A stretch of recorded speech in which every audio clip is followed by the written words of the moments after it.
On se retrouve sur TV Finance avec David Derry qui va aborder les marchés américains qui continuent de reculer en ce début de semaine à cause du conflit russo-ukrainien. Exactement. Donc, comme en Europe, on a des marchés qui sont très impactés par le conflit entre la Russie et l'Ukraine. Et on a des marchés qui, hier, perdaient environ 3% par indice. Donc, on voit qu'il y a quand même en ce moment beaucoup de tensions sur les marchés. Il y a aussi quelques débats qui n'ont pas été oubliés. Il y a aussi, faut pas oublier, une inflation record aux États-Unis, une inflation qui a même dépassé les 7%. Et puis, il y a, mais on y reviendra un peu plus tard, les prix du pétrole qui atteignent et qui dépassent même les 120 dollars, ce qui a été pas vu depuis 2008. Donc, c'est beaucoup d'inquiétudes sur les marchés américains. Et on a des marchés qui, en ce début de semaine, en tout cas hier, perdaient environ 3%, avec un S&P qui se retrouve désormais aux environs des 4200 points, un Dow Jones qui se trade aux alentours des 32 900 points, et un Nasdaq qui se trade aux alentours des 13 300 points. Donc voilà, il y a eu une grosse correction avec beaucoup de secteurs qui ont notamment souffert et d'autres qui, au contraire, profitent de ce conflit. Donc quand on regarde un peu plus dans les actions, on va voir que, par exemple, le secteur bancaire a été vraiment l'un des secteurs qui a le plus été touché. Si par exemple, on regarde American Express, on voit que hier, l'entreprise a passé un mauvais moment. On voit qu'elle perdait plus de 8% justement. Pareil pour le reste des secteurs bancaires.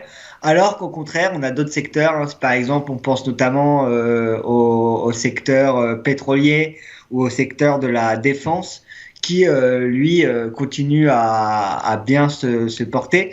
Alors si par exemple, on regarde pour le secteur pétrolier, on peut voir des entreprises comme par exemple Chevron ou comme ExxonMobil qui justement profite pour le moment de ce conflit et le reste ça devrait continuer à faire profiter les entreprises pétrolières, parce avec un prix du pétrole à ce niveau-là, les bénéfices des entreprises pétrolières risquent d'être aussi assez importants cette année.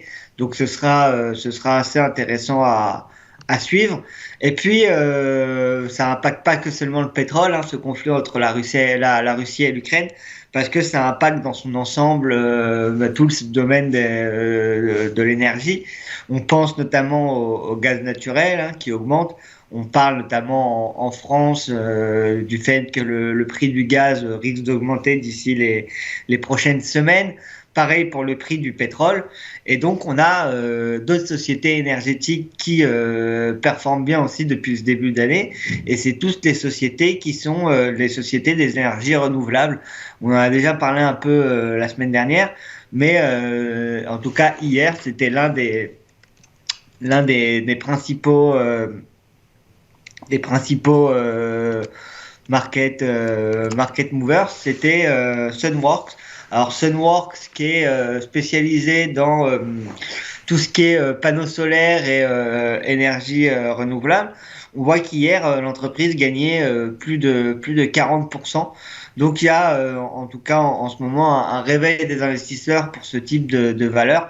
Là on le voyait elle était délaissée tout le long de l'année 2021, tout le long de l'année, enfin depuis le début 2022, l'entreprise n'a pas eu une performance extraordinaire. Si on regarde le cours de l'entreprise, on voit par exemple, rien qu'en novembre 2021, on était aux alentours des 6 dollars l'action.